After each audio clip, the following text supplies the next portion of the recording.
Hey, hey everyone. Sorry I haven't made a video for a while. I was told that if you like post something like regularly or whatnot, you would get followers or people would watch it or whatnot. Uh, I I just haven't been able to post things regularly. Um,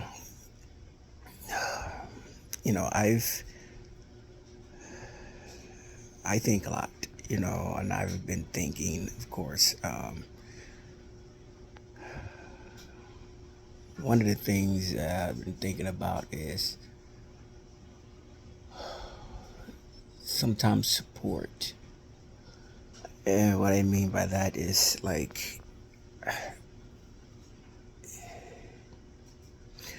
how would you get someone to support you if they don't understand how to support you or why to support you sometimes? Uh,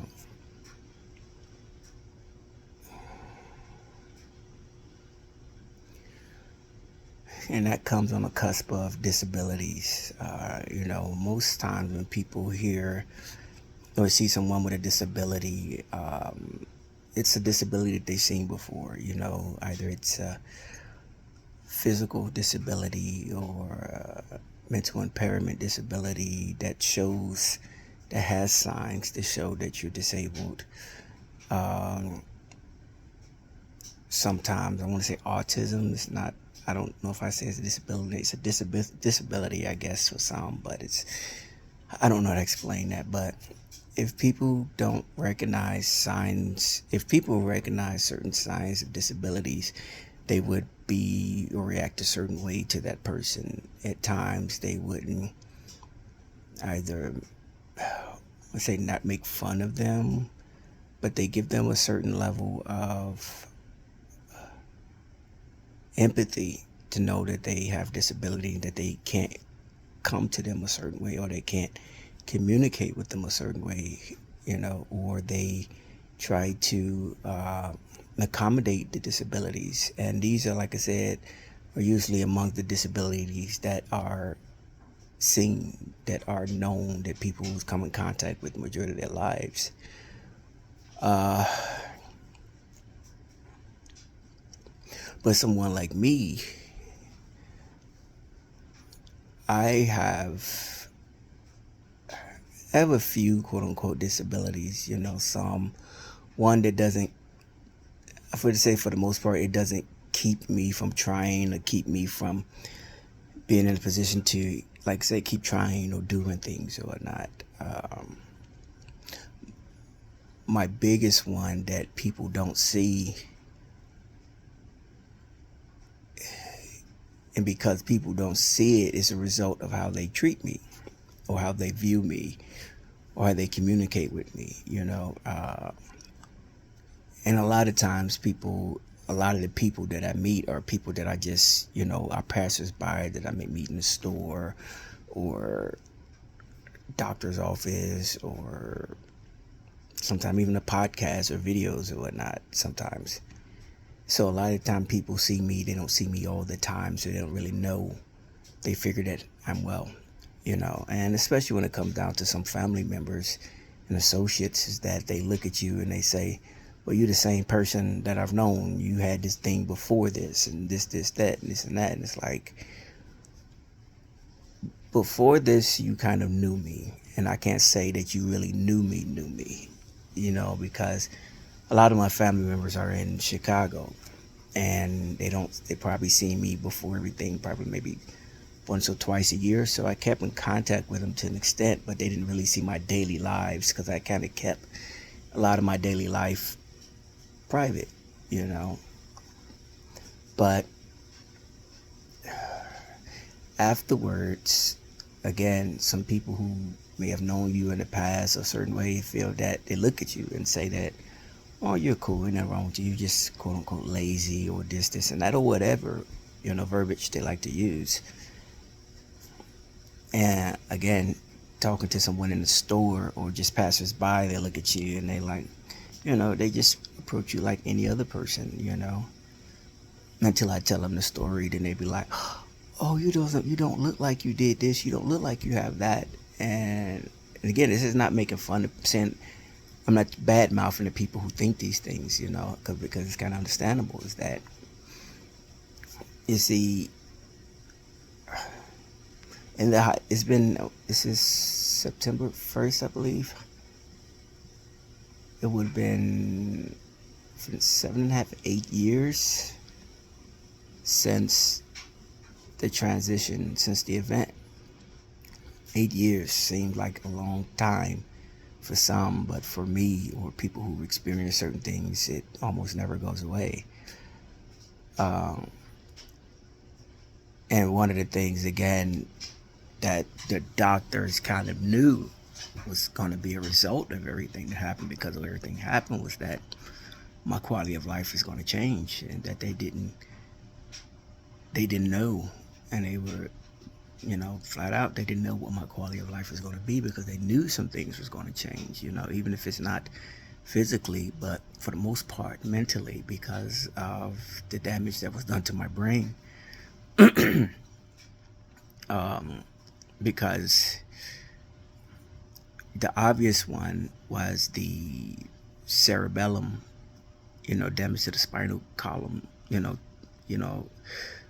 right, I guess, right, in the cerebellum or whatnot, that had a lot of damage to where it affected my eyesight and affected my, I want to say vestibular system, where basically I have vertigo every day, where everything is spinning, because your cerebellum controls your, I want to say balance and your equilibrium and things, and mine is permanently damaged, so I'm dizzy all the time. I just handle it differently sometimes, depending on the situation, and some days are better than others. Nevertheless, I keep going.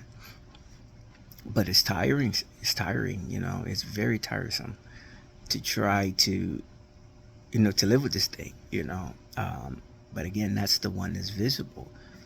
But you have to realize, I don't say you have to, I will hope some people realize that the reality is, I had 26 strokes. 26. Even if they were small strokes, it was 26. And they were throughout my entire brain. So there are 26 spots, dead spots in my brain, all around, from one side to the other. And they can't determine what controls what. When the doctor said that, they didn't know. But here lies the disability. Sometimes I feel like I'm drowning.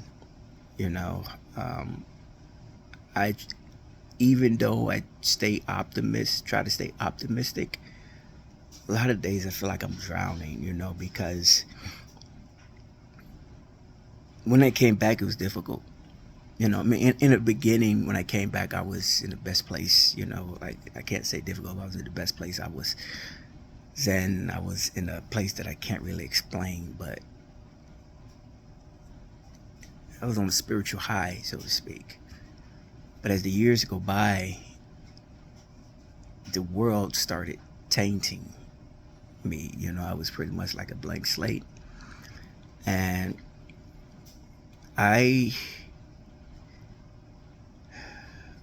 would become overwhelmed with the things that are considered natural or normal in a human world, of being human, because again, I was a blank slate. I didn't remember. I didn't want to remember a lot of things that happened in the past beforehand, because they got me to a place to where, again, the hospital.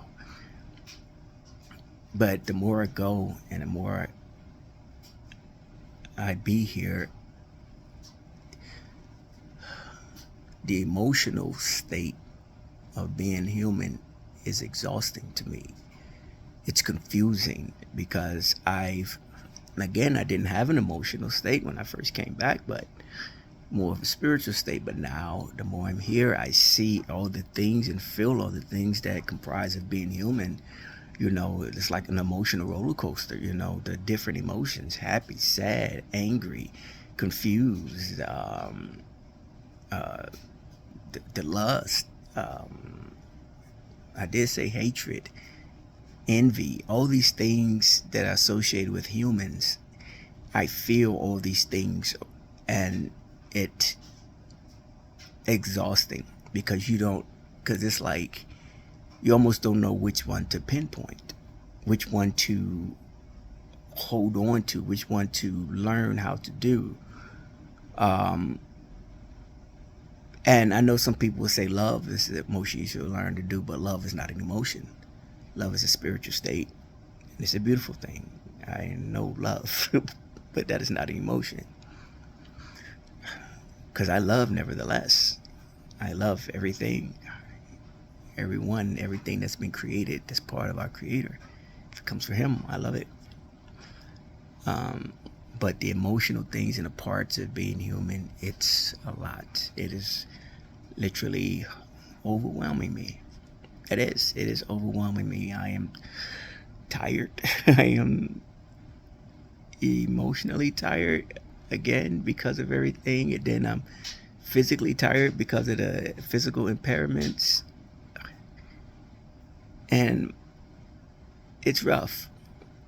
And as I said earlier, is that even though I have these disabilities, people don't know how to approach it or support it because they never witnessed someone like that before. A lot of them haven't, or witnessed someone like me before.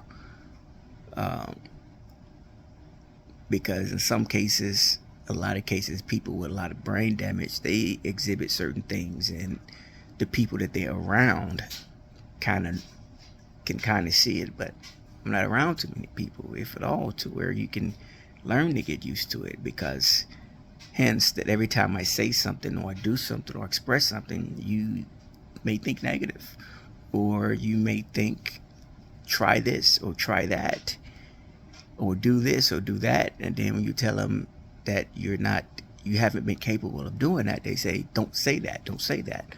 No, I can say what has already happened. I can. It's just like when they say speak things into existence. Words is powerful. I'm aware of that. I definitely am. But I don't believe that people know the extent of what they're saying, because you can tell someone that you think is mentally capable, that you think is okay, or you think is not damaged to an extent. Certain things are not damaged, so you feel you can say that to them and they would understand and they can do that. But if you were to see someone in a wheelchair, someone who is immobilized, someone who has something like MS or whatnot, and they're in a wheelchair, you won't say that to them, because looking at them, you have a certain sense of empathy, knowing that they can't do that. But you won't say the same thing to them. But someone like me, you see on the outside that I'm this normal person and whatnot, and you feel that you can say it to me, but it's not fair. It shows a sense of, what's the word? Can't think of the word. I can't think of the word, but you see someone like me, literally outside, and you may hear some of the things that I say, and you feel and think that me choosing my words or saying this and that my situation is going to change. Again, you look at someone else that's in a wheelchair, and you won't think that of them, but you would think that of me. It goes again to what I was saying. You don't know what certain people are going through just because they look normal on the outside, until you're around them every day and you learn not to be biased towards them because of the way they look. Hence myself. But, however, again, it is heavy. It is a heavy, I want to say burden. It is a lot. And like I say, sometimes I'm tired and I feel like I'm drowning because I don't know what to do. I can read a book. However, one of the ways that's changed with me is that my short-term memory can be something to where I read a book, and after the third line, I don't forget what I read. The third line is the last thing I remember. Everything beforehand, I don't. So that's part of me. There are times where I don't feel well, where I don't feel I can sometimes keep going. You know, sometimes the room is constantly spinning to where my nausea gets like really crazy, and I can't stop it other than sit down. There are times where I can do something, then I sit down, do something, then I sit down because I'm trying to pace myself and listen to my body at the same time, but do things that because I feel like they need to be done. Um, it's just so much, you know. And I wanted to do a YouTube video, not even so much a YouTube video, but a YouTube channel. And I would do TikTok, but they only give you a certain amount of time if you don't have, I think it's 1,000 followers or something like that. I'm not there yet. I'd be lucky if I make 50, but so I can't use that platform only to say something really simple. So YouTube, I have to tell my story. And I was considering telling my journey from the beginning to up until the present of as I'm telling them, to let people know the journey of someone like me, of some of the obstacles that I face, some of the feelings that I feel from on a day-to-day basis, some of the happiness, the sadness, the uppy, the downy, the joy, all the above. There's so much to come with this body, and I can't actually think I've known anyone who can actually have the control over their body as the Messiah did. Some may feel they do, but they don't. And yeah, I just wanted to make that channel to do that. How many people tune in? Cool. But sometimes I hope that people tune in because I want them to see a different side of someone who made that transition or was without a heartbeat, clinically deceased for 24 hours. I want you to see what the life is like for someone like that, because a lot of people have never met anyone like that. And this is not a boastful thing, but it's just an unawareness thing to show people how the life of someone like myself, how it's been.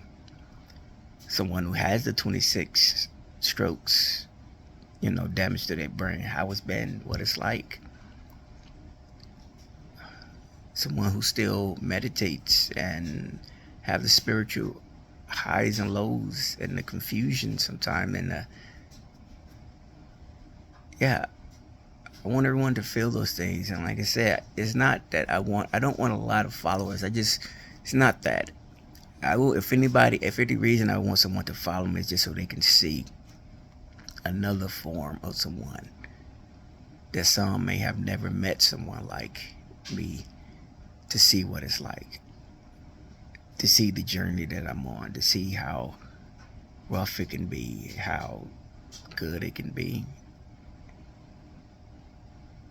This human thing, most people that I know have had their entire lives to grasp and get a hold of different emotions and see what it feels like, and throughout their lives, hence they have practiced doing it. And I say that, and I don't say this lightly, I mean this. Me, I haven't. I only had technically 8 years. 8 years to try to understand human emotions. Because everything that I experienced in the past, as far as emotional wise, I don't remember, and I don't want to remember to an extent. Because this is the new me, this is the new life, and I accept that. So yeah. I know 20 minutes is probably a bit to be watching someone. I don't know how to break all that stuff down on YouTube for sections and stuff. So I'll try to do what I can. And share my life as I go. If you see it, cool. I just want to share who I am now.